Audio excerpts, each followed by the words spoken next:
Hello, everybody, and welcome to another edition of Stephen and Walter Live. Sort of. Walter doesn't look too alive with it all. So, trust you can see us and hear us all. I think it's coming through. I should check my monitor here.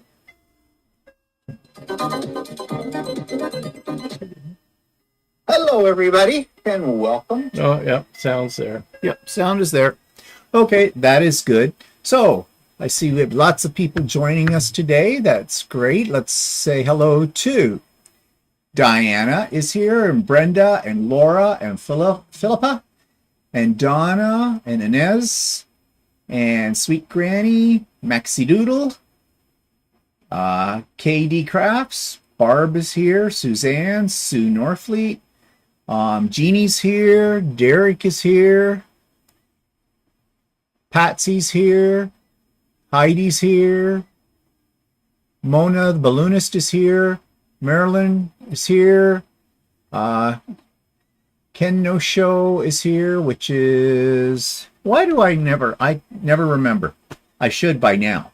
I know. Yeah, I know, same here. I'm not sure. I wish you wouldn't use Ken No Show. It doesn't stick in my mind. I don't know why. Lydia's here. Hi, Lydia. And Angel's here. Hi, Angel. Haven't seen you in a while. Kristen's here. Hello, Kristen. So anyways, well, the gang is here, plus some. And I'm sure a few more will be joining us shortly. So anyways, lots of things to talk about, maybe. I don't know. You know us. We'll go off topic because you guys will put us off topic, but that is okay. That's what this live chat's all about. It's whatever goes. And had somebody who mentioned after our So Chatty the other day, and I'm going to come back to this in a moment, so I'm not going to dwell on it at the moment, but one of the things that this person had a pet peeve with is how when lives come on, people do all this greeting of all the people that have come on, and I get that because I don't like it either, like when I'm sitting on somebody else's live.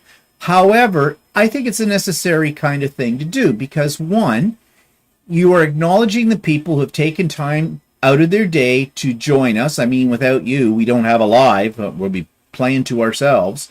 And I think it's a nice way to greet people, let them know we appreciate them, and it creates an atmosphere of friendliness, I think, and engagement, and that all are welcome here. So, yeah, I'm not going to stop that anytime soon. But I get the point. Jeffrey's here. Jeffrey Horner's here. Hello, Jeffrey. Jackie's here. DBD Stitch Art. Jackie, is this your first time here? I don't remember if I've ever seen you on here before, but then again, I have a memory that lasts about 2 minutes. So why are you rolling your eyes? Already starting with the eyes. They'll all be laughing. They love it when you roll your eyes at everything that I say. Yeah, well, you never remember anything. Oh, yeah, you're really good at it. At least I didn't sit on my embroidery machine and break it. Ooh, there's something we'll be talking about. Yeah, little. Well, I didn't purposely sit. No, we're not talking about it right yet. Just like gotta build suspense, okay? You have no art here. You have to have art. Angel says it's pepper season. She's swamped. Know what you mean?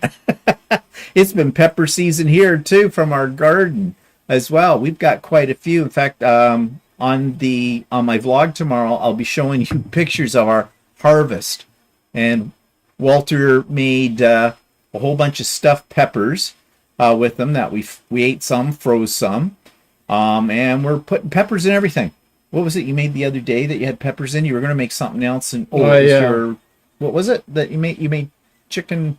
No, I was going to make chicken curry, but then I changed my mind and I made veal marsala. I know it's a different thing.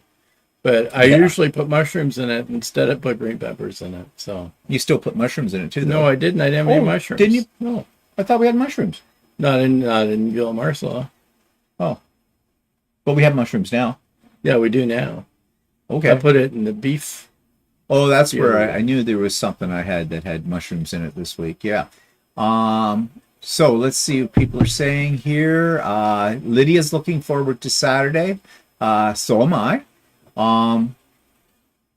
And Philippa is very excited for the retreat. For Philippa, it's pretty late in her time, or is it early? One or the other. Colleen's here. Hi, Colleen. Jackie says no, but not very often. Oh, okay, Jackie. Well, I'm glad you're here today. Julius, hello, Julia.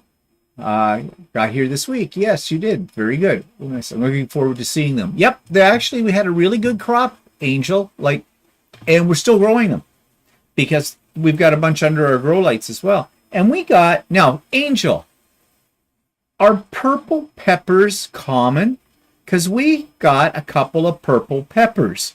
Don't know how that happened. It was what? Well, it's because I had a package of variety.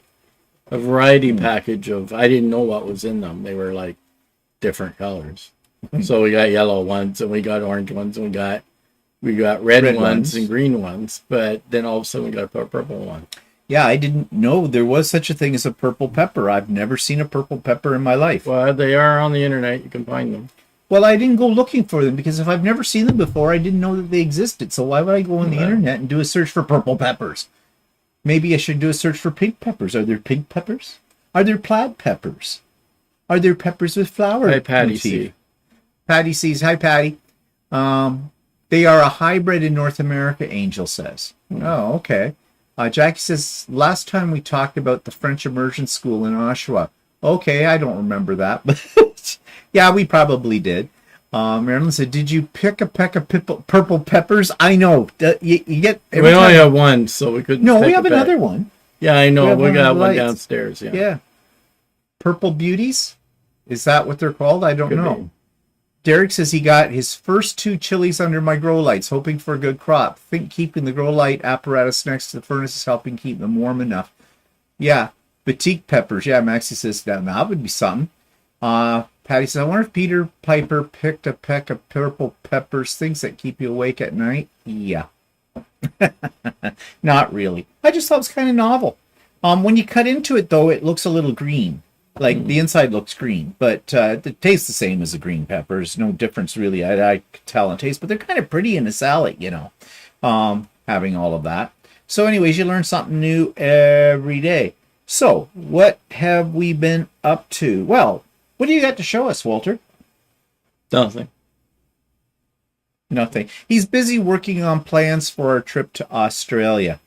We were looking at actually...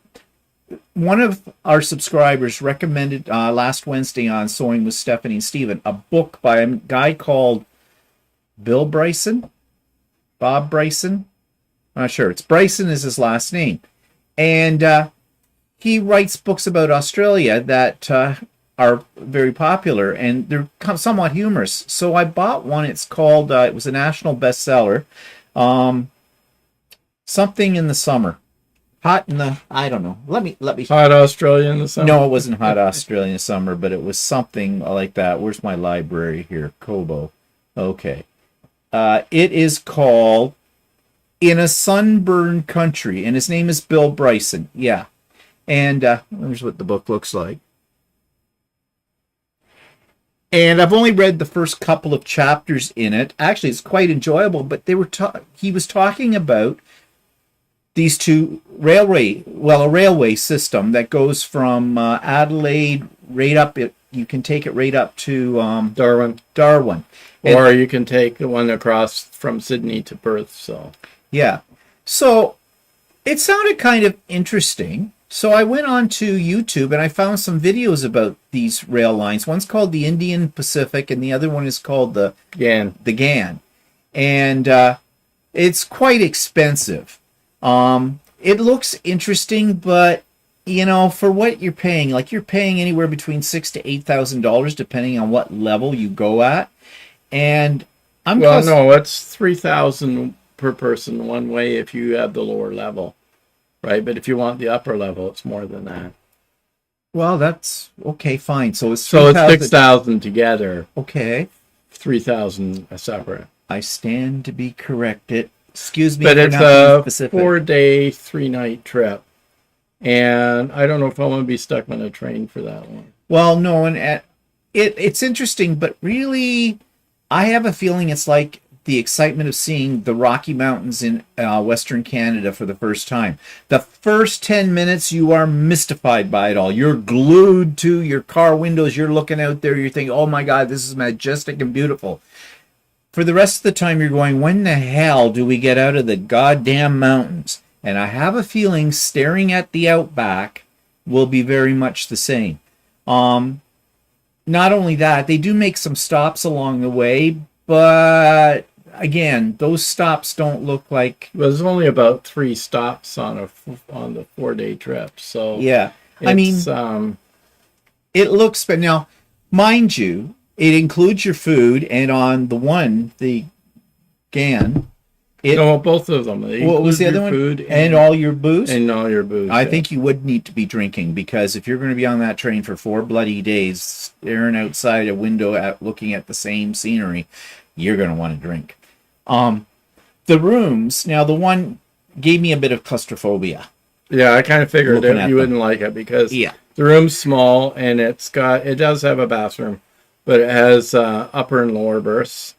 So your bench seat that you're sitting on converts to a lower and upper berth, and the room is pretty small, and Steve has claustrophobia, and I don't think he would like that. No. Not only that, I think the hallways and that are pretty skinny in the I know, that was the other thing. The guy said that I was watching, he was showing, he says you have a problem if someone's coming the opposite way. Yeah, you basically are getting up close and personal with the other person. You're bumping naughties. I mean, you're trying to go past them. There's no two ways about it. Yeah, it doesn't really appeal to me. I think I would rather do a car trip and stop along the way and take our time type of thing. Yeah. Plus, I mean, it is quite expensive. I mean, our last trip, we had planned to go to Darwin, but our flight got canceled at the last minute, and it was too complicated to try and get a flight. We couldn't get a direct flight to Darwin. Yeah, I know. It would have taken a couple of days to get to Darwin. We were only planning to stay there about 4 days anyway, so it would have eaten into our plans by 2 days. And then we would have had to cancel a couple of the tours that we were already on, which we did anyway. Yeah. And we said, forget it. We'll just go back to Brisbane and spend more time there. So according to what we have heard, and Philippa can probably fill us in more on this, we didn't miss much by not going to Darwin, because there's not a heck of a lot there from what we understand. Well, and it turned out the day that we were supposed to fly in there was a hurricane heading that way too. Oh, yeah. So maybe it was meant to be that we didn't get to Darwin, but not really wanting to spend the time there. I mean, one of the trains, it goes from Sydney to Perth. We've been to Perth as well. It's a bit of a trip. I mean, it's like going from here, where we live, outside of Toronto, to Vancouver, basically, in distance. I mean, if you think of it by the time it takes to fly from one spot to another, it's a 4.5-hour flight. So so it's sort of like going from New York to LA. And to be honest, Perth's okay. Perth is nice to see, but we've seen it. We've been there. So I think we're going to concentrate more on like Sydney in around to make our way to Brisbane. Brisbane's lovely. We love it. Philippa lives in Brisbane. Yeah. And just because we've been there before doesn't mean we won't want to come back again. And we like Australia. So So we're working on that. When I say we, I mean Walter is working on our tentative itinerary as we speak. But anyway, so what are people saying here? Heidi says purple peppers are not uncommon. They can be purple, yellow, red, orange, or brown, and green peppers are unripe. You can always trust Heidi. Heidi, you have a mind like a set of encyclopedias. You're a walking Google. I'm telling you. Angel says when you harvest it, it is green on the inside. It is probably a purple beauty. Okay. I didn't even know there was such a thing. Brenda says he also writes about different countries and places. Yes, now I'm not sure if he's American or he's British. I haven't figured that one out yet.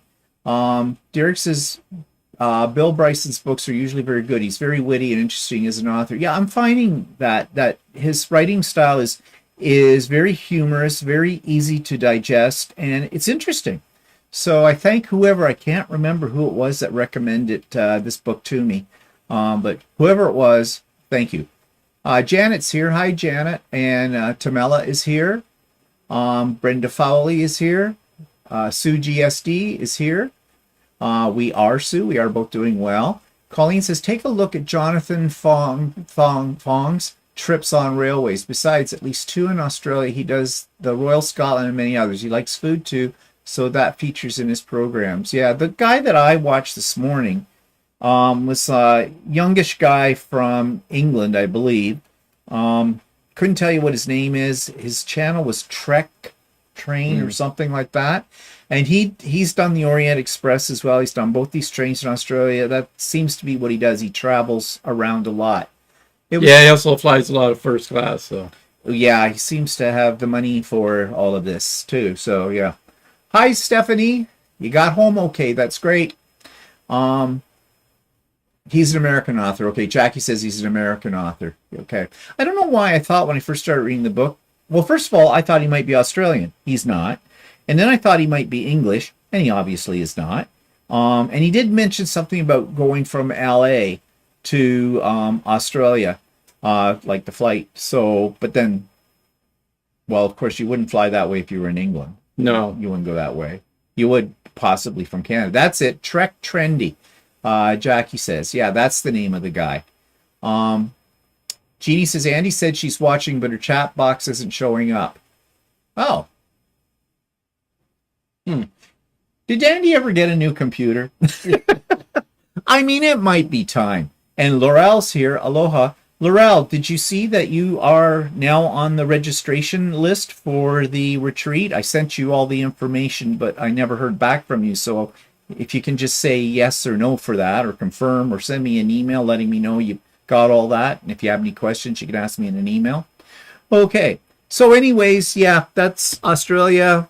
We'll keep you informed as to what we're doing when we figure it all out. So that's what Walter's basically been working on. I have completed a few items here, which I'm going to talk about more on the Idiot Quilter in detail, because like anything that I make, there is usually a story behind it, somewhat of woe. The first one right here, though, I am very happy with. This is the Regal Trees that I did in Christmas fabrics. I think it makes a great Christmas quilt. Yes, it is densely quilted, and I wanted it to be densely quilted. And Walter, the first thing he said was, he couldn't find a mistake in it, so he had to criticize something, right? Because it just wouldn't be Walter if he didn't. He doesn't like it densely quilted. I do, because I like to show off the quilting, even if it is done by a computer, with it all. Yes, when the denser you quilt a quilt, the less fluffy it gets. But I'm not a fluffy person. you're trying to be Peter Byrne. You take that back. I'll wash your mouth out with soap. I don't know. Peter said that he thought I was a very talented artist. Oh, I'm sure. High praise from Peter Byrne. Was he? He's now my best friend. Kissing up for you? Well, he should. Yeah. Should, because I've already criticized him enough. I mean, whatever. Well, maybe that's it. maybe got wind of that. I don't know. But anyways, I liked it, and you can't really see the quilting on here that well in this picture, but I took other pictures, and I'm going to talk about this and my decisions on this one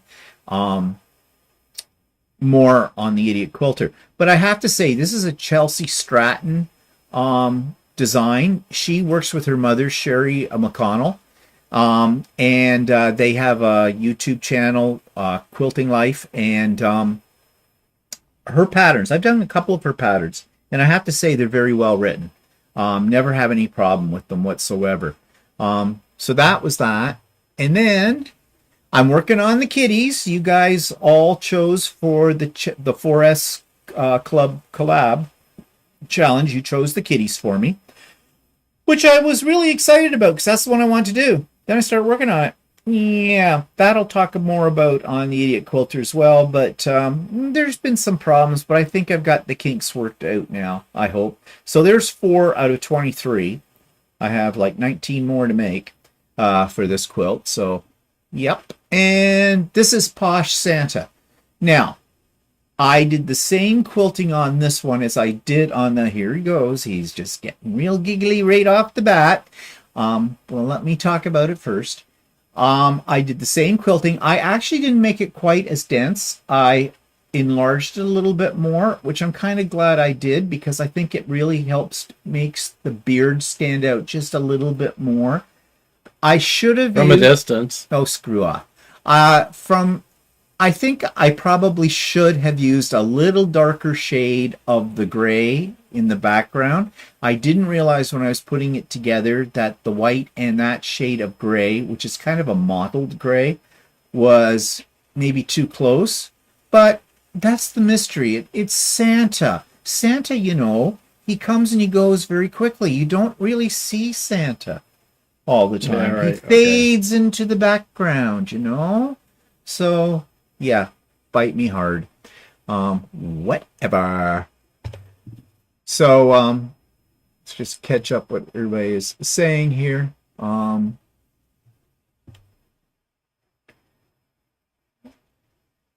so Laura, you did get the email. Okay, great. Angel likes my quilt. Them's fighting words, Heidi says. Ooh, Walter, that was bad. Yes, Karen. Glad you agree. Southern Hater is here. Likes it. Okay. Santa's eyes show up better with the quilting. Yeah, well, you know, everything quilts out, right? If you have a mistake in a quilt, it'll quilt out. That's what you say. When I said it looks like you, look at the blue eye and the straight sides of the face. Put glasses on and voila. Yeah, whatever. With the quilting, the beard seems to stand out more. Yes, that's what I said too, Mona. Mm-hmm. But you know, Walter's never quilted anything in his life, but he's an expert. Yeah, it's sort of like when you embroider on really loud fabric and then you can't see the embroidery. It's sort of like when you sew a sleeve to a collar on a shirt. Oh, go away. Yeah, I've only done that once. Oh, yeah, but it was a biggie. I mean, what an idiot. You should call yourself the idiot sewer. Really? At least I noticed it. Half the time you make a mistake and you say, oh, look at my quilt. You didn't notice it until I tried on the shirt and my arm was up here. Yeah, right. Derek says, is it me or does Santa look like he's winking as if he knows something we don't? Yes, he is winking. That Santa thing is winking. That's all part of it. He's called Posh Santa, as Inez says. Colors are beautiful. Thank you, Inez. See? They're okay with it. Only you're not. Critic. Anyways, that's what I've been up to. So, I've also been doing some embroidery, freestanding lace gnomes. Guy gnome and girl gnome. Are you throwing up? Yeah. Wow. That's a new low. I do what you do at headache up. You're always hiccuping when you're talking on. Yeah, but as soon as I see you, it scares them right out of me. So, perfect. Yeah. Anyways, so let's talk about the embroidery machines. Okay. I do a lot. You know this. I do a lot with my embroidery machine. I work that sucker through it all. And it does have to be oiled. I mean, you have to oil your machines, just like your sewing machine needs to be oiled too. However, with an embroidery machine, there's only really two readily accessible points for oiling. And they do show you in the manual, though, how to give it a deep oiling. It means taking certain parts of it off. And it's not for the faint of heart. We've actually did a video of Walter oiling the machines today, and that's going to go up on So Chatty, and we'll talk more about it on So Chatty on Friday. But it can be done. You don't need to take it in, but some people probably would want to attempt it. But I could hear when my machine needs the oil in the parts that you can't get to as readily, because it'll make noises. You know, think about your own sewing machines. You get used to the noise they make, and when they're not making that noise, if it sounds different, you know there's something wrong. So anyways, Walter, I don't know why you thought you should bring your machine down here. Well, I was going to bring mine down because I thought mine needed to be oiled as well. Okay. So, and I thought, well, I'll bring mine down, oil mine first, and then you could oil yours, right? Okay, good theory. However, so what happened, Walter? I was taking it down the stairs, and it's kind of wide, so I'm trying to make sure the embroidery arm isn't hitting the wall or something like that when I'm taking it downstairs. But then in doing that, I slipped on the stairs and ended up sitting on the embroidery arm. And I heard a snap. And it wasn't his leg, which would have probably been better. Which it seems to look okay. I haven't really tried it that much. I haven't tried it yet. But there is a piece that broke off of the end of it that holds the embroidery arm to the base. And it's kind of a little plastic It's all plastic, so it's still on the base, but it tips to one side. So it's a little tiny plastic part. And it seems to be hard to find online. Yeah. And so I'm going to have to probably take it in for service and see if they can fix it for me. So I'm going to try and embroider something small just to see what it does. Yeah. Well, I think it will work. The only thing that I'd be worried about is if you get a bird's nest underneath it and it pulls up. Yeah. And yeah, be careful. Don't. Yeah, I'm okay. The embroidery machine may not be okay, but I'm okay. The machine's the most important thing. He'll heal. Heidi's also sipping a Guinness. And, Melissa's here. Hi, Melissa. Melissa says the lace gnomes are amazing. Yeah, they look good. Barb goes, oh, shit. Max, you do those more concerned about your health than the embroidery machine. No, when you do a lot of embroidery, the machine's the most important part. Walter can heal. Yeah, I'm heartless. Jean's here. Hello, Jean. And Judy's here as well. So anyways, that's the story about the embroidery machine. That was our little adventure today. Well, you did find the part number. Yeah, right? I found the part number. Actually, I found the whole manual. It shows all the different parts. But I'm having a hard time locating the part online. There's some little rinky-dink store somewhere in the middle of the United States that has it. I could try and contact them and see if they can ship it out. But it's only $2.99. Might be worth ordering it. Yeah, but still take it in. But maybe. Yeah, for that, for a spare part. Yeah. Suzanne says, how about a 3D printer piece? Nice quilt, Stephen. I have looked for that. I thought about that too, but I'm pretty much sure you're not going to find it. No, I haven't been able to find it. Yeah, it's a unique piece to... It's not a complicated It's probably piece. a piece that, unless somebody sits on their machine, yeah, it doesn't break that often. So now here's the thought. That piece that broke off is what? It's just a tab, isn't it? That yeah, it is. Well, it is, but it's a more complicated tab. I tried fixing it. I've tried finding a solution to it, and I've gone through about 5 different things. None of them work. Oh, so because I was thinking if I made a little tiny L piece in the plastic. Yeah, how do you attach it? Glue.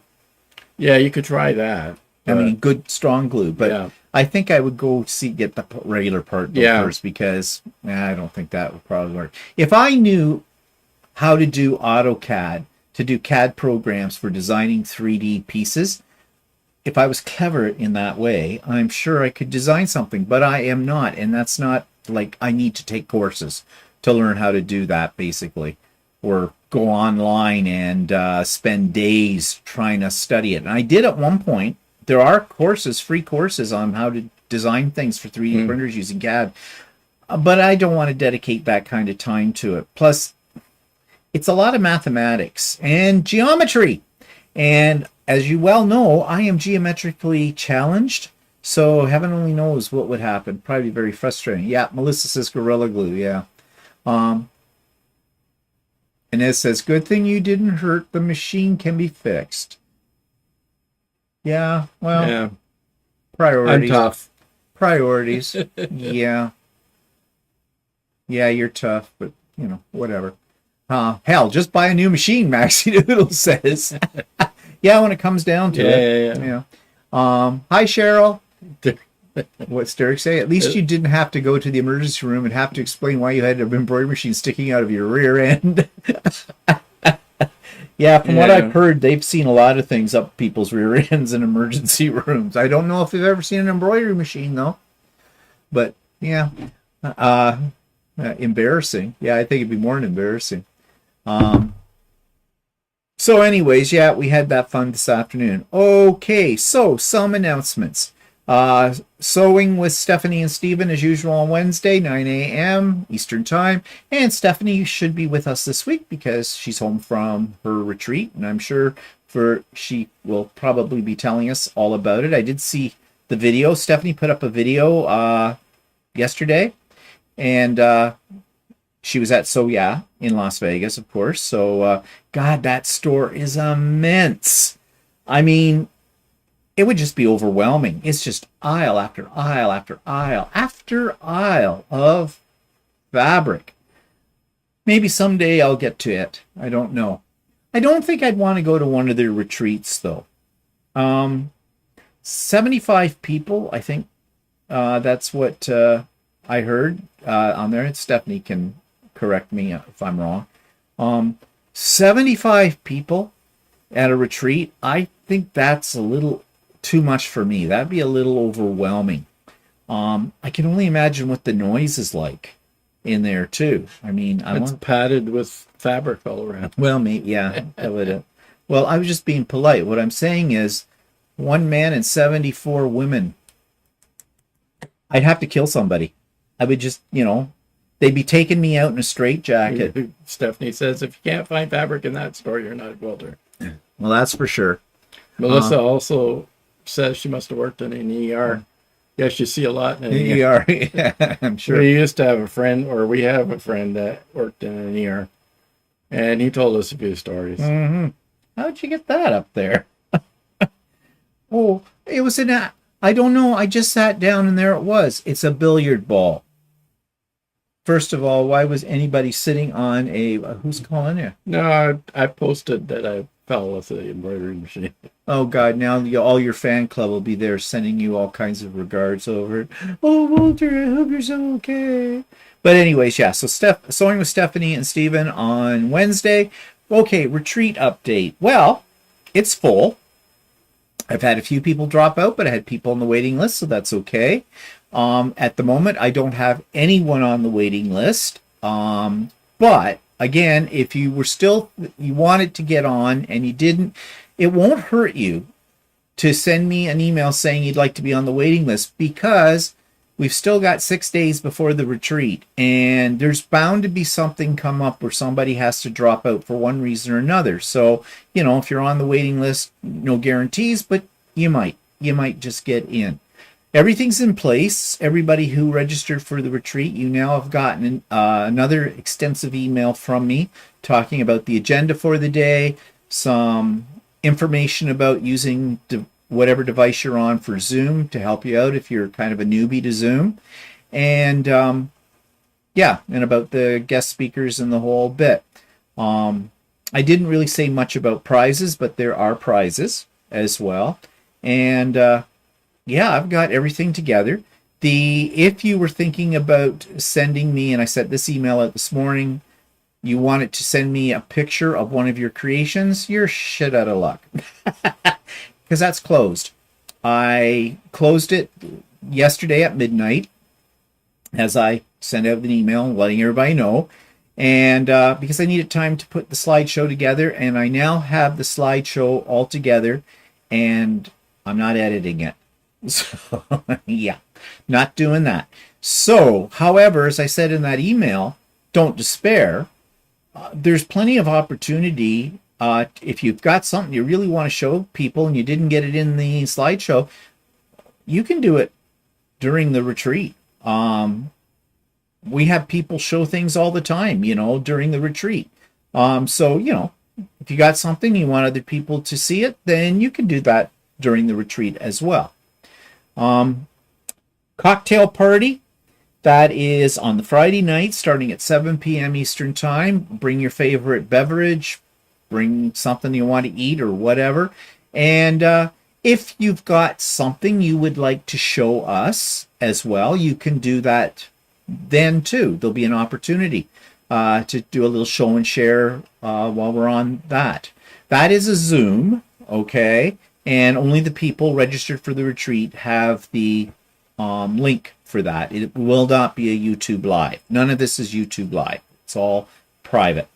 Now, somebody has asked me, can their significant other join in on the cocktail party, even though they're not a quilter or sewer or whatever? And I said, yes, of course they can. Anybody in your household can join. Bring your cat. I love your cat. I love to see your cat. Bring your dog. I'd like to say I'd love your dog as much as a cat, but I like dogs too. But cats are so fluffy. Bring a bunny. I don't care. I like animals. And just come. We're going to have a good time. We'll just chat and eat and have something to drink. And we'll go over procedures as well for the next day. What are you giggling at? I'm just reading comment. Yeah, well, I'll come back to that. So, everything's in place. We're a go. So it should be a good day. God help us that the internet doesn't go down. Yeah. That would be the day. Knock wood, cross my fingers, do not do that. But we should be okay. Okay, so what's comments here? Yes, Stephanie confirmed that it was 75 people. Southern says 75 people is way too much for this introvert. I would go postal. Yeah, I think I might too. How many people were at one of those retreats that we went to? It was about 30. About 30. Yeah. About 30. Well, that's like not even the number. So, yeah. Stephanie says the most curious one I ever saw in a chart was a light bulb on the backside. Still don't know how it didn't break. Yeah. Up the backside. Oh, ooh. Yeah, light up my life. Yeah, really. Heidi says 75 is too many to trust to not wear perfume. Miasma trusts no one. That's interesting. Stephanie, do they make it a fragrance-free zone? Because I know in a lot of retreats now, or even things where there's going to be a lot of people at something, they often will label it and say this is a fragrance-free area as well. Barb says, who is Pat Jennings? Who is Pat Jennings? Well, Pat, I guess she's not on here today. Maybe she is. Maybe she's lurking. Pat is a regular here on our channel. She usually comes to Sewing with Stephanie and Stephen every Wednesday as well. Pat is a brilliant art quilter who is somebody that needs to be discovered. So maybe this will help.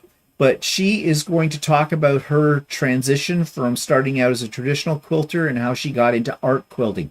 And she does some very original and very beautiful pieces. And she's going to show us some of her work as well as she talks about it. So yeah, you're really going to enjoy Pat's work.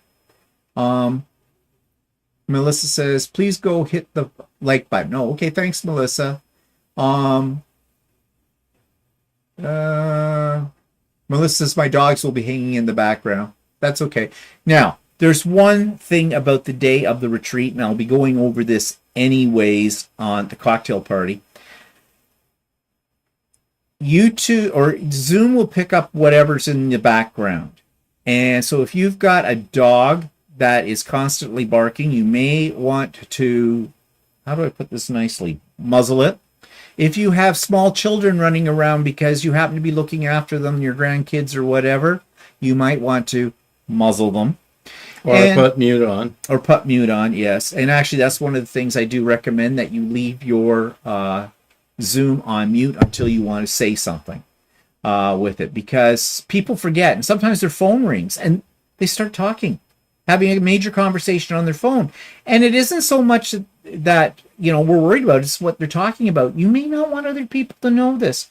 I remember one time at one of the retreats, one of my earlier retreats, somebody got a phone call and everybody was just glued to the screen listening, because she was having a little fight with the person on the other end. We don't know who it was. She was a little embarrassed when we said it, because she had her back to the screen, and I'm waving our hands and everything. I'm like, be quiet, be quiet. Now, I did mute her, but it took me a minute to figure out where the sound was coming from as well. When you've got 90-some people on multiple screens in Zoom, it takes a moment, right, to isolate the problem. So, yeah.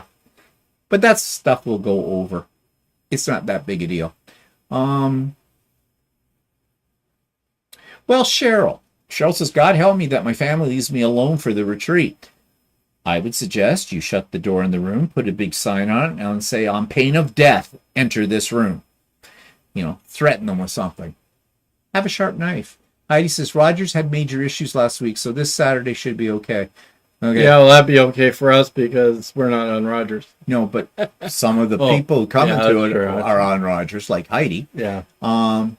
Yes, they asked, Steffi said, yes, they asked that no one wear perfume, and from what I could tell, no one did. Yeah. Yes, Maxie Doodle, I have interviewed Pat some time ago, but it's there. If you look under the playlist for the Idiot Quilter Presents and the interviews, you will find Pat there, and you'll see some of her work as well and everything like that. So, yeah, you can check that out. Yeah, if Heidi isn't there, then Rogers is having a Yeah. By the way, though, that does bring up another point. If for some reason you are having a problem like that, your internet is not cooperating or whatever, you can keep trying to get in when it does, because your spot's reserved for the whole day. However, if you do not make an appearance at all, I will put you on my tentative blacklist until I hear from you. So if you can't get on at all that day, worst case scenario, please, when you have an internet connection, send me an email to let me know this is what happened, so I won't blacklist you. Because, the technology part, the internet provider, we have no control over at any end of it. So, but let's hope that's not going to happen. Jody's here. Hi, Jody. Southern says, love it. Open mic. Yeah, really. Don't think the person that was involved with that really enjoyed it. So that's the retreat.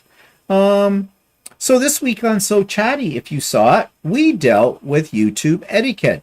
This was a suggestion from two other YouTube creators whose names are, Stephanie and Shannon. Shannon of Slay Arts, and everybody knows Stephanie.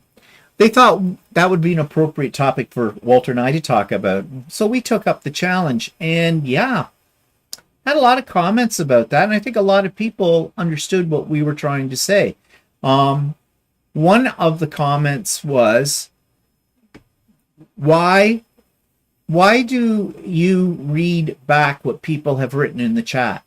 Well, there's a really simple reason for that. Depending on what device people are on, especially in the replay, not so much when it's live, they may or may not be able to see the chat that's there. So if I was just to say, oh, yes, oh, Stephanie, yes, that's true. Oh, Melissa, that's very interesting. People wouldn't understand what we're talking about. So that's why I read them back, so you have a context.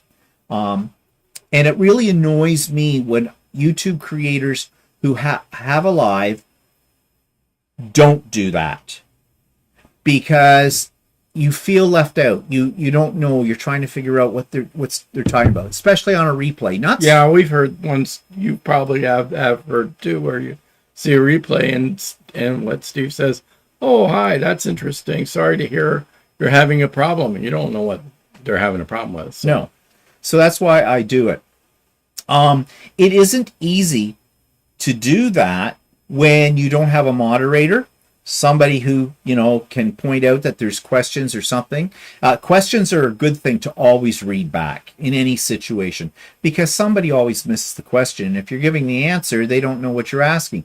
And it becomes a logistical situation, because then suddenly you'll get somebody in the chat going, what were they talking about? What was the question? And then you have to go back. So that's why I do it. Okay. It's probably the school teacher in me too, because that's one of the things you do in a classroom as well. When a kid asks a question or whatever, Yeah, Johnny just called me an idiot. Okay, so Johnny just called me an idiot, and here's my answer to Johnny. Die, you little bugger. Okay, so, yeah. Well, it's like this is an aside. I do a lot of things on an improv basis when I'm out. My phone wants to talk to me, but I don't want to talk to it. Go away. Okay.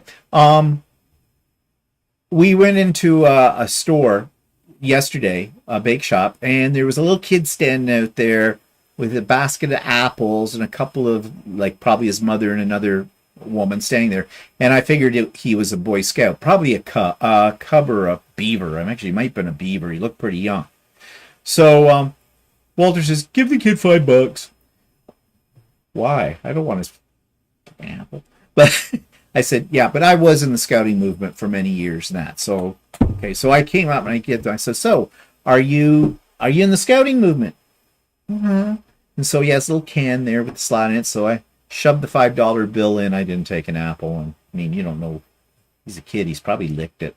And I said, the mother was standing there, and I said, yep, I know the scouting movement very well. I was in it for many, many years as went up the ranks, Cub, Scout, Venture, then a leader, and the whole bit. And then I thought, well, I don't often get to say this, so I did. I said, I'm a Gilwellian, if you know what that means. Now, I figured she's up right over her head, and it's probably over most of your heads, too, unless you've been in the scouting movement.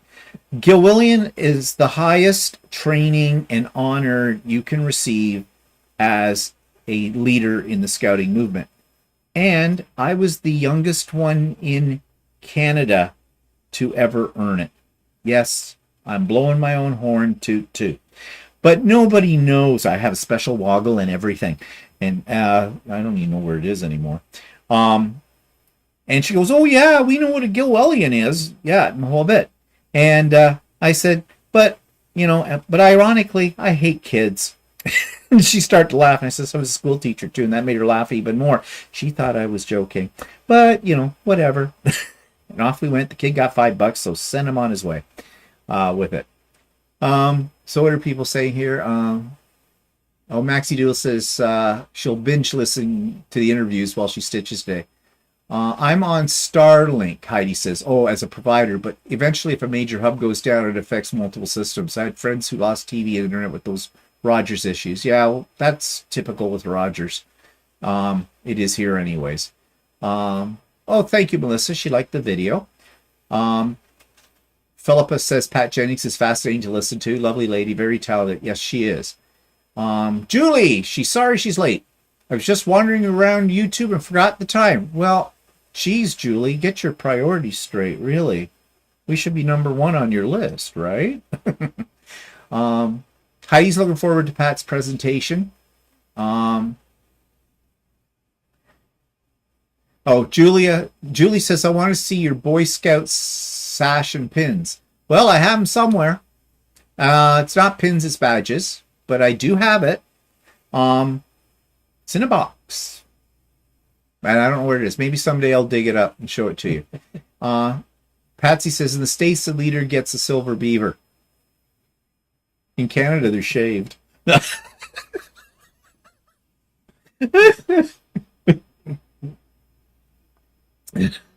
I'm also, okay.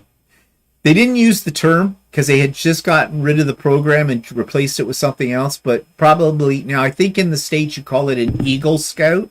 In Canada, we called it a Queen Scout because, we have royalty kind of a thing. They changed it to the Gold Citizens Award, which was the highest honor that you could get as a scout kind of a thing. And I earned that too. In fact, I was one of the first in Canada to get that. It was a new program. I had a lot of firsts when I was a kid. I was a real eager beaver, but I was never a beaver. Didn't have beavers when I was a kid. But yeah. Heidi says, I shaved you. You kill me. Maybe it's worth a special trip and get a gun. I don't know. We'll see.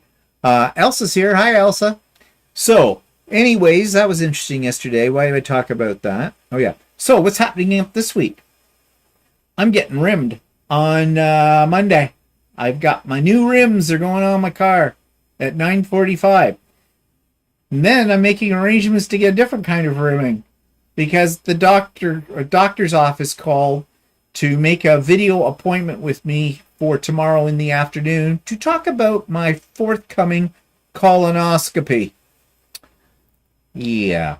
My doctor, our doctor, decided last time I was in there, oh, you haven't had one of those done in a while.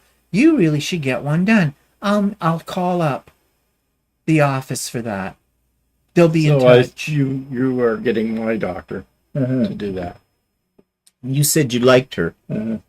Yeah, well, colonoscopies. I mean, really, as long as they did knock you out, right? Oh, yeah. Yeah. I want to be knocked out. They give you the date rape drug. At least that's my old doctor said the first time I ever had one. I said, well, they knock you out. Oh, yeah. He said, he was Chinese, my doctor. He says, oh, yeah, they give you date rape drug. I said, well, I hope they're cute. And actually, they were, but too bad I was out of it. I didn't know, but it was okay. All I remember is them talking about something, laughing, and the next thing I woke up with a cookie and a juice box. So, yeah. So, well, what? No, she's a good-looking lady. Actually, she's getting older looking. Oh, last time I saw her. Well, like that, yeah. So I got this chick looking up my bum. Yeah. Yeah, really. She's seen a lot of assholes in her time. Oh, I'm on her today. Yeah, I'm here all week. Try the veal. Don't forget to tip your waitress. Yeah. Yeah, I'm not looking forward to it. And I guess they'll have to give me that stuff, right? Yeah, the stuff we get is called something other than Pico Salix, but it's the same thing. It just makes you go poo-poo. And what? She wouldn't you couldn't eat for, what was it? Beforehand? It was like, because... Yeah, the day before. Like before, you're only allowed to drink and or eat Jello or something like that. Yeah, we have a lot. And you can't have red Jello or purple Jello because it'll make. Ew! So yeah, and then they tell you to drink Gatorade and stuff like that. Actually, they have a new Gatorade that has no flavor to it; just tastes like water. Oh, well, whatever. I mean, what makes somebody in the medical profession want to specialize in doing colonoscopies? What do they want? How many people want to be a specialist for a lot of things? Yeah, I don't know. You know, it says something about them. I bet you they're really fun at a cocktail party. Like, I mean, what do you do for a living? I look up people's asses. There's that, or there's urologist. That's just as bad. Well, that's pissy too. But I mean, I don't know. Let's see. Backing up here. Julie said her brother was an Eagle Scout and also the youngest troop leader at 18 in the state of Wisconsin. None of the fathers would step up and lead. Weird troop. Yeah. Inez says, deep down, I'm sure you don't hate kids. You don't seem like that kind of person. I think everybody should own one. They're great little slaves. Yeah. I'm not going to admit to anything. Melissa's not quite that drug. Yeah. Pat says, I have a colonoscopy on the 25th of this month. Hate to think about it. Yeah, I know. It's really shitty. Derek says, as long as they don't find an embroidery machine up there during the colonoscopy, he'll be fine. Yeah, no, they might find one up Walters. Al says, ask the doctor if you can use... Oh, that's the one you're saying. Instead of that big jug. Well, it's not a big jug, though, is it? No, it's. I think it's called Purgadan, which is not the same as Pico Salix, but it's similar. It's a powder, isn't it? You mix up. Yeah, it's a powder. You mix it up with water. Yeah, and then you're supposed to drink a pile of water after it. And I think you start off with a couple of Ducalaxes, and then you after that you have to drink this stuff. And I don't know. Last time stuff I had was orange flavored. Yeah, well, that was like the stuff they gave me the last time I had it too. That was quite a while ago that I had the last one. I think that was 6 years ago. It's okay. At least it doesn't give you cramps and stuff like that. And then it works pretty good. Yeah. Barb says, "Are they going to do the colonoscopy virtually as well?" Yeah. Now, could you just? No, but she may do. You may do the colonoscopy, and then afterwards, I had a virtual consultation afterwards. Well, this is a consultation too, virtually as well, which I don't mind. It's fine by me. I mean, I don't have to go anywhere. Then, yeah, actually, it'd be kind of nice if they could do a colonoscopy virtually as well. But yeah, she'll just probably ask you why you think you need a colonoscopy, and you'll probably say, "No, I don't think I need it." That's what I'll say to her. I said, "I don't think I need one, but my doctor wants me to have one because I'm old, and apparently, when you get to a certain age, you know." I mean, my first colonoscopy was when I was 50. And she may ask you things like, do you drink a lot of stuff with aspartame in it? Or nope. Do you, stuff like that. She'll ask you what kind of stuff you drink. Nope.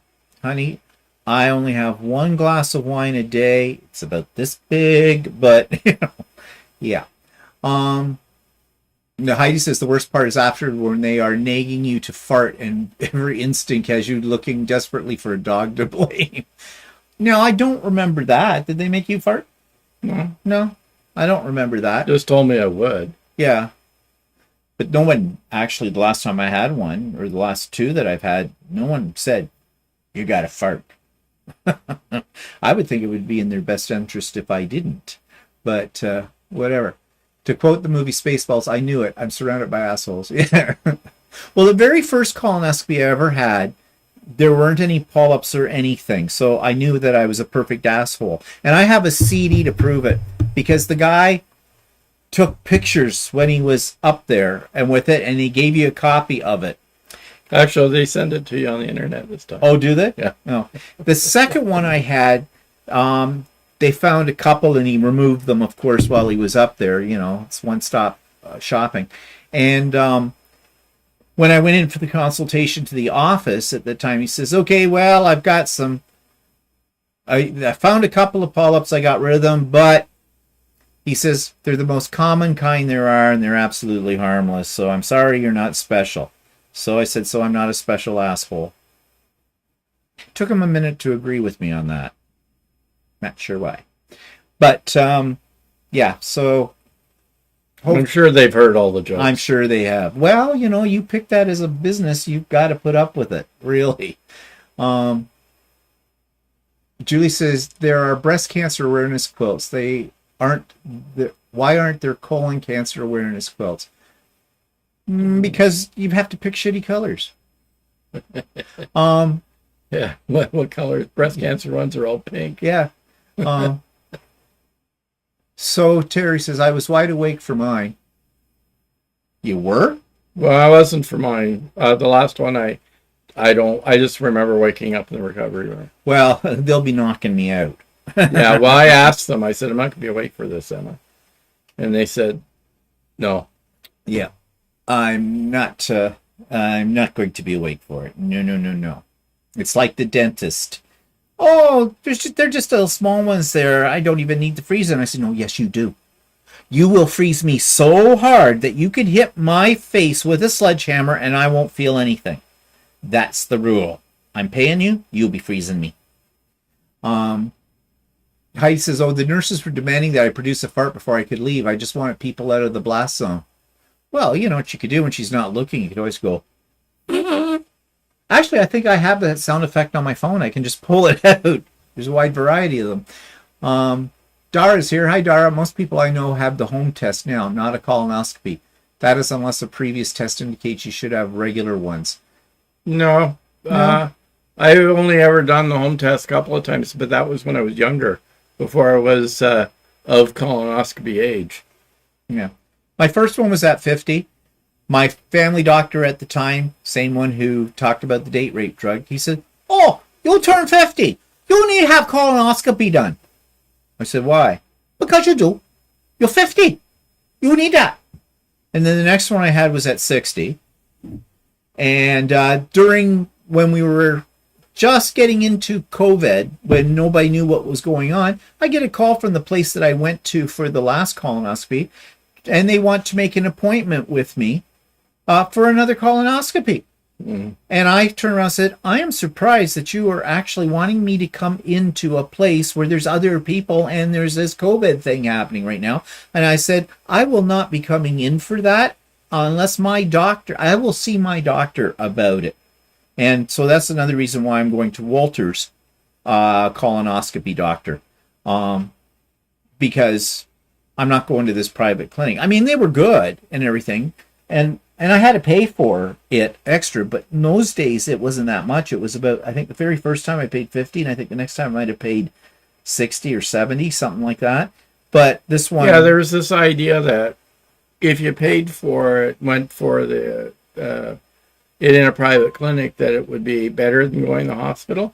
And the last time I went, there was that assumption it was.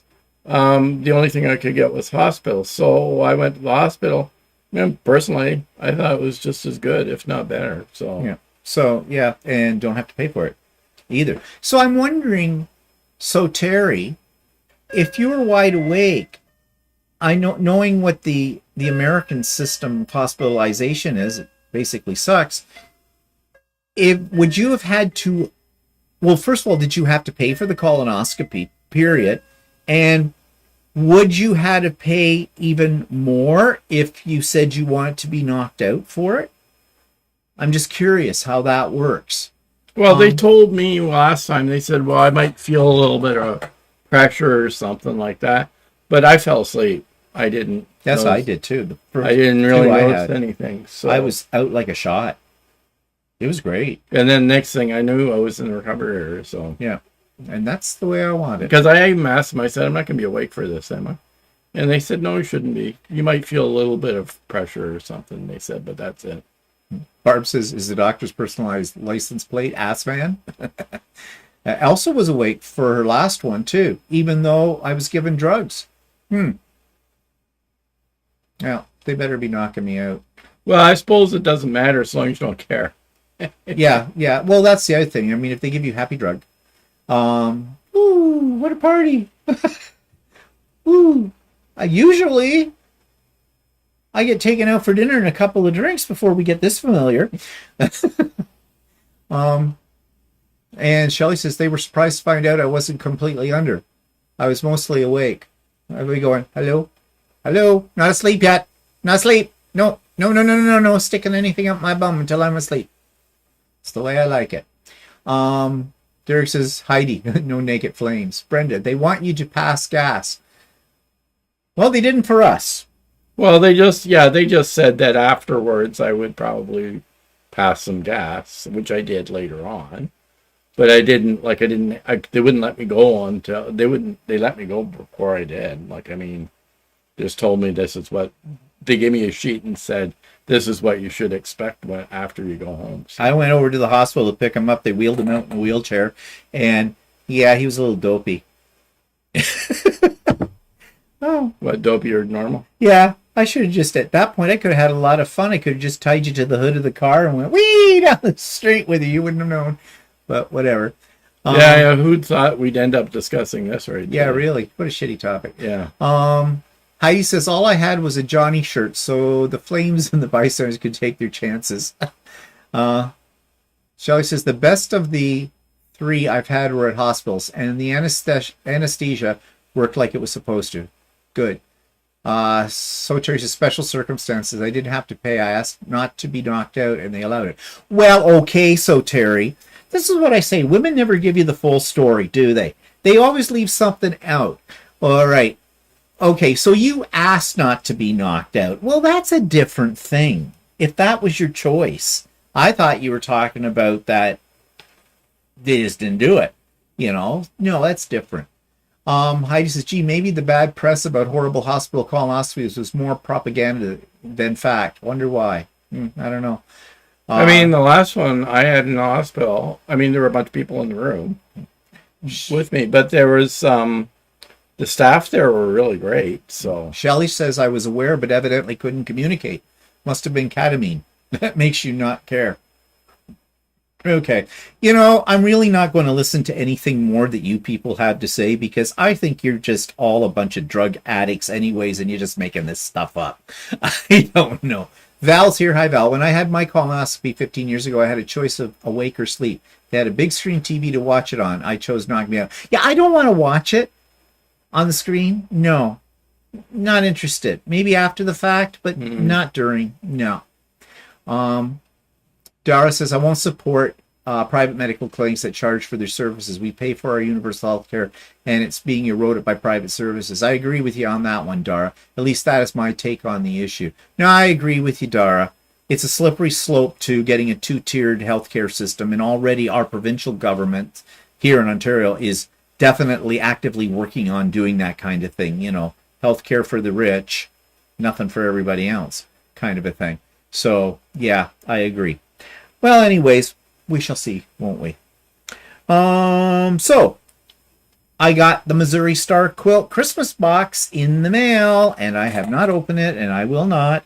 Stephanie and I will be doing, when December comes, we'll be doing collabs with each other, like we did last year, to open the box for the first time, pull out some of the things. We'll do it over several days, and we'll react to whatever it is that's in there. So I am not tempted to open up. It's sitting in a corner. It's in the big shipping box it came in.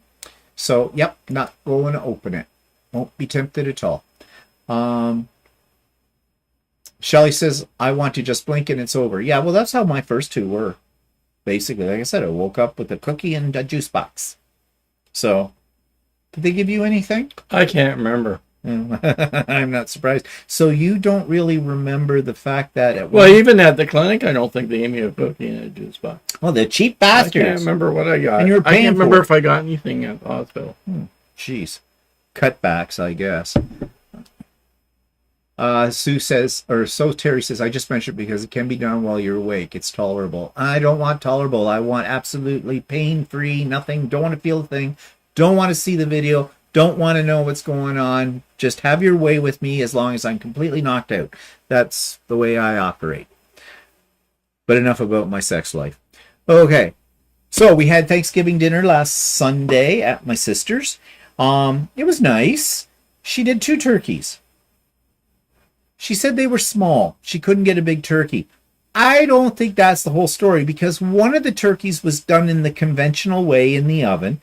The other turkey was done by my nephew who has one of those green egg smokers, and he smoked the turkey. I think my sister was preparing for the worst. Like, what if that turkey doesn't turn out? At least I've got a backup turkey. Now, actually, it did turn out. It was fairly, well, both turkeys were very tasty. I wonder, I didn't ask, did they brine the turkey before you smoked it? I don't know. Because it wasn't really dry. I think I did hear her say something about brining, but I'm not sure. Because it was actually, and it wasn't heavily smoky flavor. It was, just there in the background. So it was kind of nice. Actually, the whole dinner was really nice. My sister really cooked up a storm with that one. We got to meet my nephew's new girlfriend. This one seems a lot better than the one he had last year at Thanksgiving. That dropped him by Christmas. This one is somebody he went to high school with, and they've just reconnected. She works with developmentally challenged or mentally challenged, not mentally challenged per se, but special needs students that are high school age. That's what she does through our school system here in the area. Seemed like a very nice girl. She might want to run. You're home by Christmas, honey. But whatever. So that was nice to meet her. My sister's in-laws were there as well. And it was a very pleasant evening all the way around. My niece, though, just before we left, presented me with a bag. A sewing project. She had this backpack bag, actually a very nice bag, And she had these, It was a small backpack. yeah, thing. very small, very chic kind of a thing, I guess. All the girls carry them these days, I guess. I don't know. And she had some badges, embroidered badges that she got somewhere that she wanted sewn on this bag. Yeah. Now her mother has a sewing machine that she never uses that I gave her mother at one point in time. My first Janome. No, it's actually not my first one. It was my first travel Janome that works like a charm. It's a great little machine. I gave it to my sister because she was doing some stuff in her cross stitching. I guess to finish the edges off the stuff you sew through in cross stitching. I'm not a cross stitcher, so I don't know what that is. But I'm sure somebody's going to tell me on here. Heidi, what's that called? But she's never used it. My sister doesn't know how to sew on a sewing machine. So I stupidly said, yes, it was a bitch. Because where she wanted these placed on this backpack, luckily my travel machine has a free arm, but I did sew, there was a pocket on it, a zipper pocket, and yeah, 3 times I sewed the pocket closed with these decals. I finally got them all on, so she's happy. But I said to Walter, if those kids ever present me with another sewing project that's not a quilt, remind me of this. Well, the whole project was a little weird because she's almost 30 years old. Yeah, it was a little juvenile for her. I thought like it, but whatever. Maybe that's the style. I don't know now. I mean, but whatever. But that's beside the point. Actually, what I should have said to her is, your mother has a sewing machine.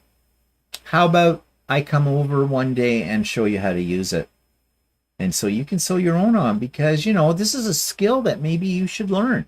I actually said to her earlier, before I knew I was getting this sewing project, I said, because her mother's talking about cross-stitching that, and Sarah works all the time, but I don't know what hobby she does have besides being a dungeon master for Dungeons and Dragon group that she belongs to. I said, you should learn how to quilt. I can teach you. No, I don't want to learn how to quilt. That's for old people. Excuse me? Should have turned around and said, look in a mirror. Yeah. Excuse me? You keep up those kind of comments, sweetie, and you're never going to get to be my age. Okay? I mean, she's almost 30. That's getting there. Yeah. But, I mean, she could. I'd teach her. I would help her with it. That's not a problem. It's for old people. Yeah, old people, really. That's why we don't have any young people sewing these days or anything, because they'll think it's an old person's thing. It'll die out if we don't get new blood in there. So, but anyways, it was a nice evening. We had a good time. I got the hiccups now. Look at me. Whoa, they're gone. Okay. So what else? Talked about the peppers. So, just to catch up here on what people are saying. Still talking about. We're still talking about healthcare. Okay, why can't I get my thing to go up? There it is. Southern says, my doctor angles the screen for me so I can watch it. I did not see much after the camera entered the pink abyss. Yeah, I don't want to watch it. No. I just want to have nice little dreams. So apparently I have a high tolerance for pain. Yeah, I guess you do. Heidi says, gee, maybe the bad press about horrible hospital colonies. Yeah, we said that already. Yeah, you're I'm okay. I'm just trying to. I won't support private. Okay, I said that. Wanted to go over. I just mentioned it because you're going to enter. Says the creep of private healthcare also is happening in the UK. Current government encouraging people to pay to go to private to skip waiting lists. Yep, it's exactly what they're doing here too. Marilyn says, I haven't received my box yet. Jenny said they are shipping 2,000 per week to not overload their small postal office. I wonder how many they sell in total. Yeah, really? 2,000 per week? Wow. They must sell a lot. There's a mix filmmaker here. Says, what? Because one you're talking about Jenny's box, and now we're back to... Yeah, I had mine earlier this year. Oh, okay. I thought about a box. No.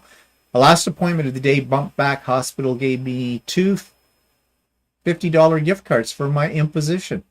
Well, Oh, it depends on what they were for. I never had that before. I've never been put under at all. Oh, that's interesting. Heidi does judo. I'm kind of accustomed to fighting back when someone is hurting me. Best to knock me out. Backup turkeys. Oh, No, it's there. Come back. Thank you. Just lost you off the screen there for a second. Backup turkeys are common in my family. Ever since my brother-in-law tried roasting a goose and didn't really know how. Ooh, raw goose. Yummy. Not. Developmentally delayed, maybe. It's a possibility, Kathy. I don't really know. And we didn't get into it very much. It's very difficult to carry on a conversation in my sister's house because there's usually 3 going on at once. And you just eventually just tune them all out. She sounds great. Education specialized in special needs students are amazing. Yeah, I think she might be too smart for my nephew. I'm not sure.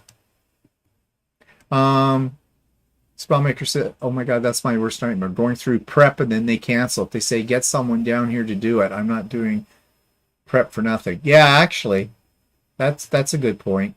You don't want to do all that cleaning out and then find out, oh, not today. And have to do that all over again. Julie says her Girl Scout badges were sewn on my sash by my mother and her senior featherweight. Round batches and a straight stitch only machine. Yeah, my mother sewed my badges on mine. She had a treadle machine, actually. She sewed my badges on my sash, too. But I had a campfire blanket. And it was the thing to have these sort of poncho things when you went on camping trips or something with the movement and you collected badges from other people and stuff, like not ones that you earned, but, you know, if you were at a jamboree or something. And those I put on all myself, but my mother wouldn't let me touch the sewing machine because she figured I'd sew my fingers together, probably. And at that time. And you know me in hand sewing even then. So I bought this stuff, which today would be called, heat and bond or something like that. In those days, there was something called stitch witchery. And it basically is like heat and bond. They probably still make it. I don't know. Just an interfacing, a meltable, fusible interfacing, basically. And that's how I put them all on. And they're still on there. So I guess that stuff worked really well. Yeah, Gorilla Glue on the badges to hold them down. Angel says, Steve, what is the throat space on your Janome? It is 13 inches. well, that's for your big one. My M7. The one that you had Yeah, that one's only 11. yeah. On this. I think that's less than 11. I think it's about 8. Is it 8? Yeah. Might be. It's this Janome. The one that Sky. one that has 13 inch throat space doesn't have a free arm, and the other one Yeah. that has about an 8-inch throat space is got a free arm. So Oh, Teresa's late to the party. Why are you laughing, Teresa? We don't find that anything to laugh about. but what's weird about that backpack is the pocket went from top to bottom, and so you have to put this patches on like this, right? So Yeah. your free arm is sideways, Yeah. right? So it was very difficult even with the free arm. I mean, the free arm made it a little easier, but not much. It was a pain in the butt to do that. Teresa says, I was supposed to have surgery tomorrow, but got COVID last week. Oh, too bad, Teresa. Now I'm on a waiting list for January. Hope it doesn't get bumped again. Oh, God. Yeah. Kathy remembers Stitch Witchery. And Melissa says, we do that at Jamboree also. It was lots of fun. Yeah, it was a thing when I was a kid with all of that. So, I saw a very disturbing video yesterday. We watched a couple of them. In Canada, even those of us that live in Canada, we consider Canada a pretty safe place. But they were showing all statistics of all the crime rates in Canada for all the cities and for towns that were 100,000 or more. I was astounded by what the statistics said. We're a violent people. We've got a lot of crime in this country that I didn't know about. Now, mind you, it is the media. Now, they said they got the information from Statistics Canada, and they were lumping everything from fraud to murder in these statistics, the one that was doing it. So, they didn't give really a clear breakdown of the different types, but it was kind of shocking because, I always figured we lived in a relatively safe country, not so much in Toronto anymore, but that was kind of interesting. So, go on YouTube, look up crime rates in Canada. You might be shocked at what you hear. But I got thinking about this. I'm not going to say that we don't have high crime, because we do. Every country does, right? But the media always picks on all. You never hear good news on the media, do you? Right? And I know a lot of people have just stopped watching the news because it's so depressing. But they always pick on all of the crimes and the more horrendous, and they make them sound even more horrendous than they might have been, because they're selling the news. They need advertisers, and that attracts advertisers if you've got people that are attracted to your news program. But the other thing that I think is contributing to it is social media in the form of those apps we've talked about before, like Neighbors or Nextdoor or whatever. There are a lot of paranoid people out there. Every day, somebody's saying, I saw somebody walking down the street. He looked suspicious. I don't know what he was doing on our street. I've never seen him on our street before. And he had a hat on, and he had a collar pulled up. It was cold. But, immediately they're assuming the worst. Now, yeah, you should be cautious, right? Stranger danger, all that kind of stuff. But come on, you get everybody paranoid, and everybody starts chiming in. Oh, yeah.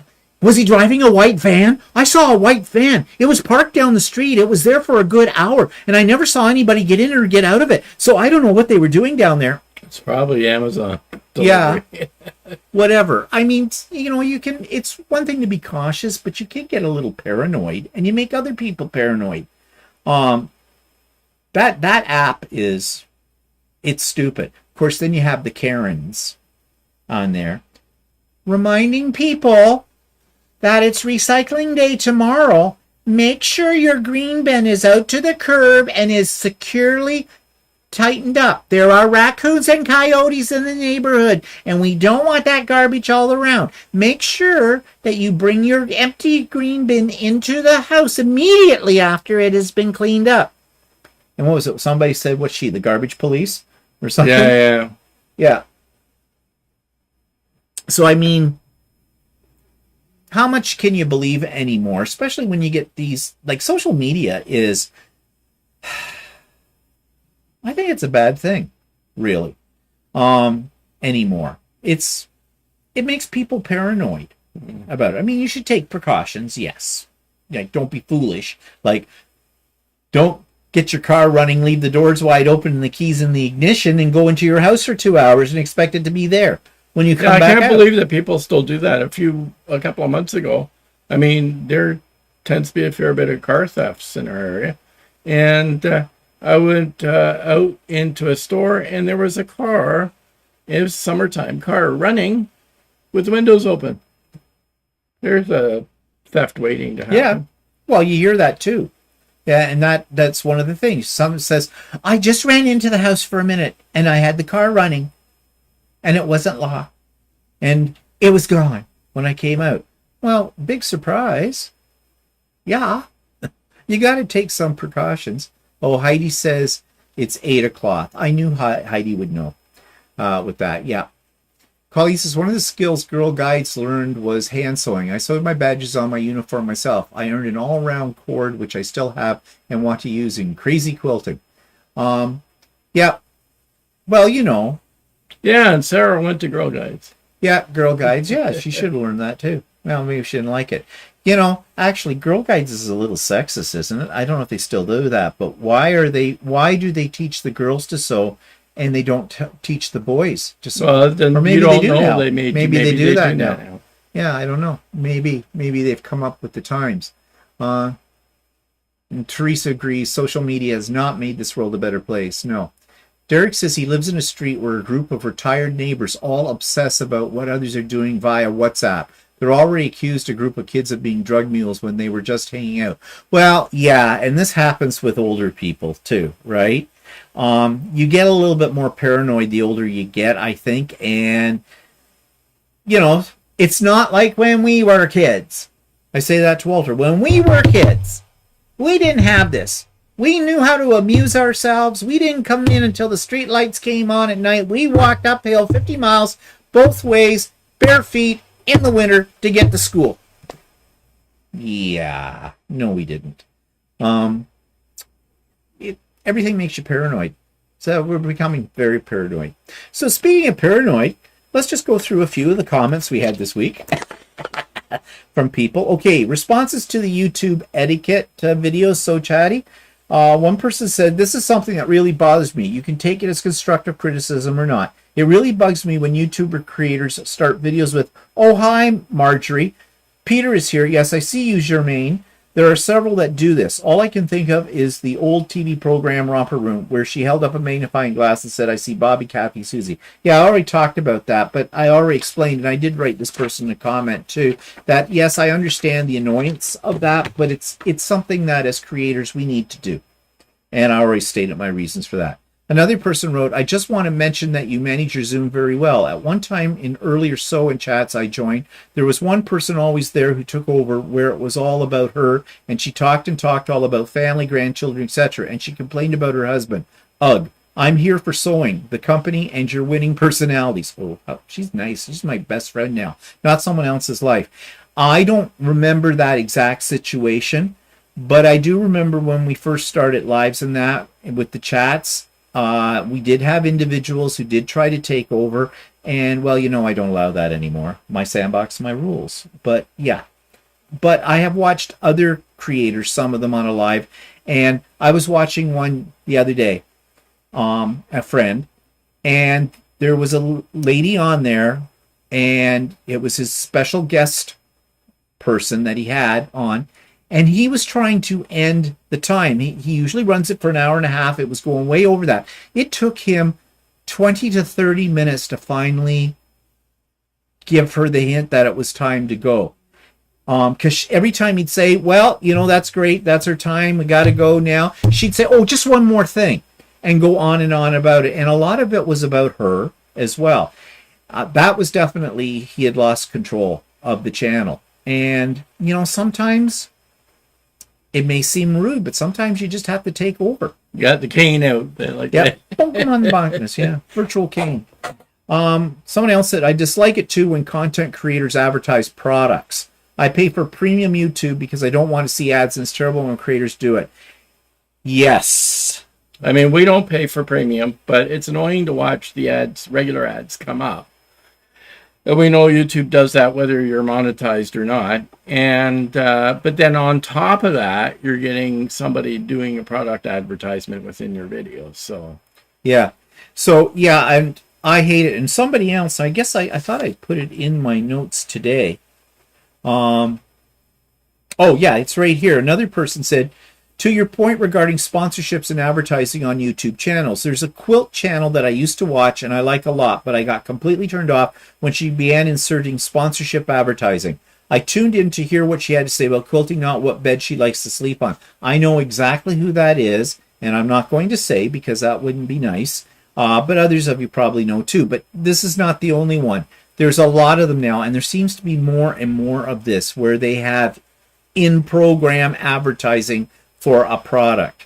And I'm not going that route at all because it annoys me, so I'm not going to do it at all. So responses to last week when we were talking about the refugee problem, one person wrote, we have a socialist government here in Australia at the moment, and in the last 12 months they've allowed 625,000 immigrants in. No questions asked. We have Australians living in cars and tents, and the immigrants are still coming. Our country can't cope either. So this seems to be, and I know that in the United States they're having a similar problem. So I guess it's just not Canada. This is a worldwide problem as well. And it's a complex problem because on the one hand, you want to help these people out. On the other hand, at what cost, both financially and in other ways to us? As with that. So I don't know. In response to the shop hop, I hate to say this, but I worked for a fabric company for many years, and one of the most important things is margin. And giving away fabric at 10% off cuts into that. So if you don't advertise a sale, you don't lose margin. And if they want customers who will pay full price and not just shop the sale, you have to decide which is more important, sales or margins. Yeah, so that was in response to my comment about, 20% off on cut fabric or fabric on the bolt wasn't really, no, it was 10%. They only offered 10%. Was not much of an incentive to get me to, want to go a distance to find that store. I suggested maybe 20% would be better. I get it, though. It is eating into their bottom line. And yeah, that can be a problem.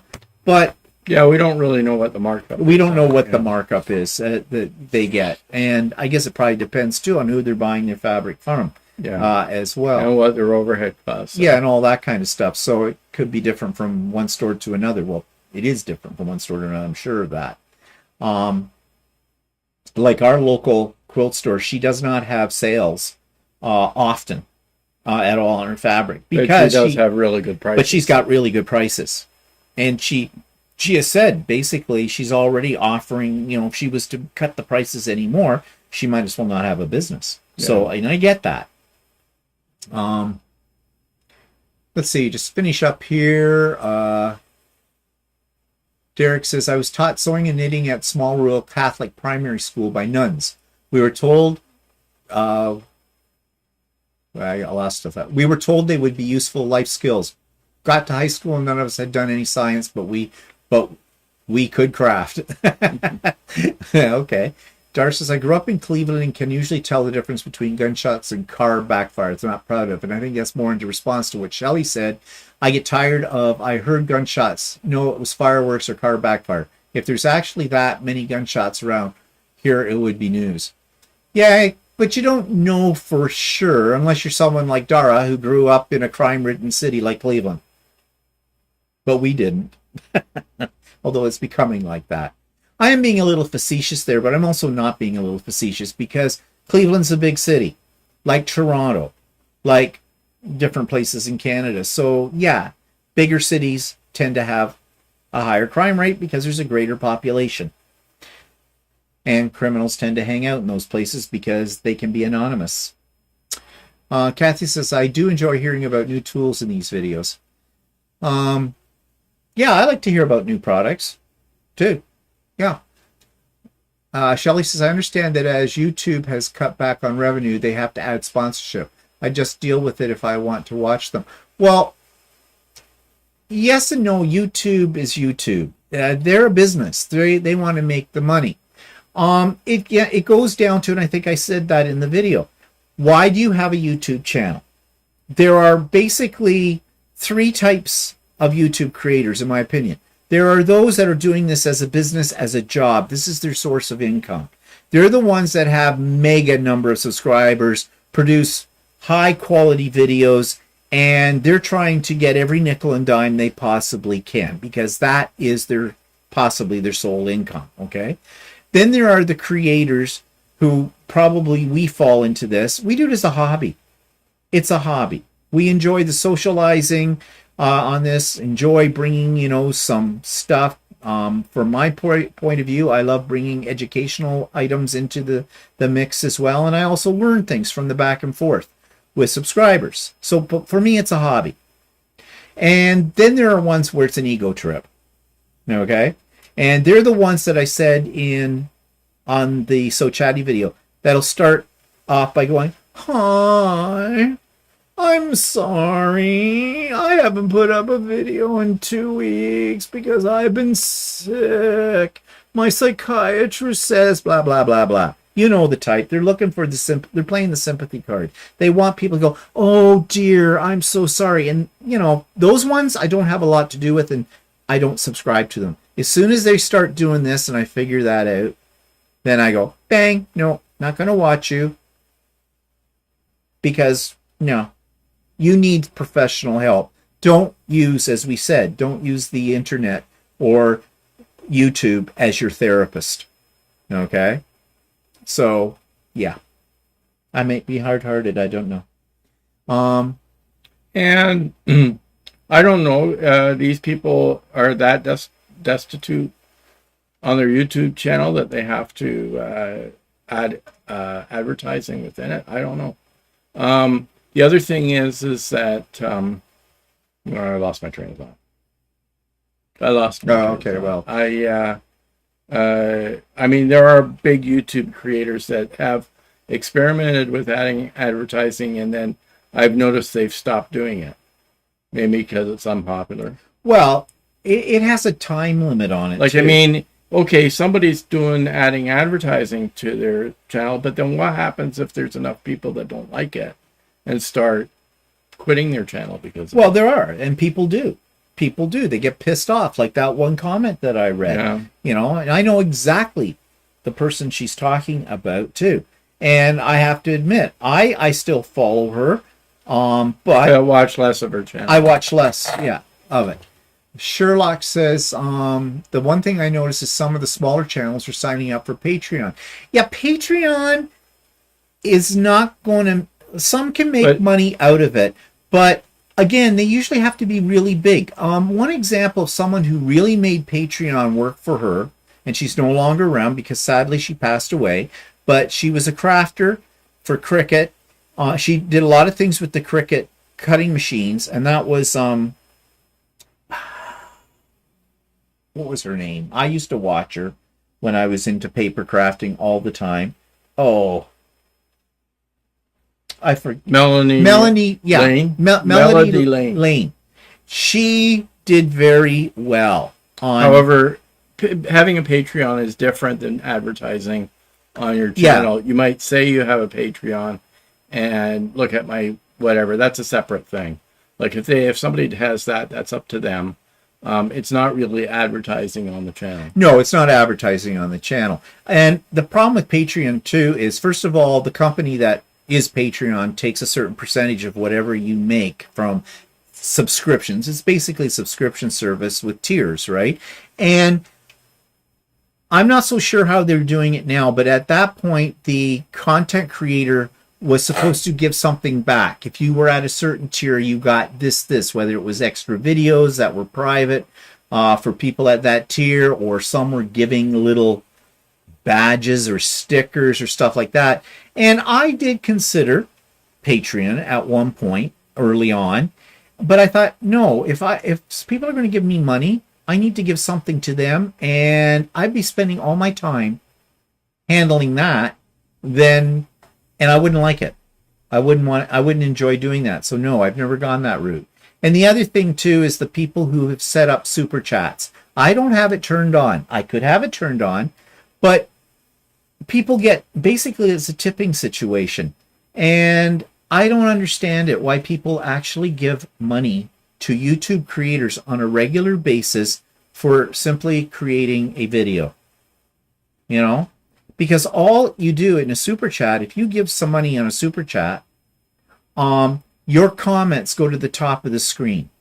So in the chat, so they can see it better and I guess respond to you. So no, not doing that. Not getting there. No, that's too much work. We've gone on pretty long. Yeah, I think we're getting, okay, what's your hint? You're trying to take over? No. Just finish up here on the comments and then it's time to say goodbye. Therese says, there's a YouTube trend among bag makers. They make watch me cut this pattern out videos. Boring. There must have been a meeting telling you what to do. Or buy me a coffee. Yeah, that's the other one too. Melanie Ham. Yeah. But anyways, now we're getting into dangerous territory and we're not going to do that. So thanks everybody for joining us today. Next weekend's the big event, so hope to see many of you at the cocktail party and all of you that are signed up at the retreat. It's going to be a great day, lots and lots of fun. So we'll see you then, and thanks for joining us today. And we'll see you next week to do a post-mortem on the retreat. So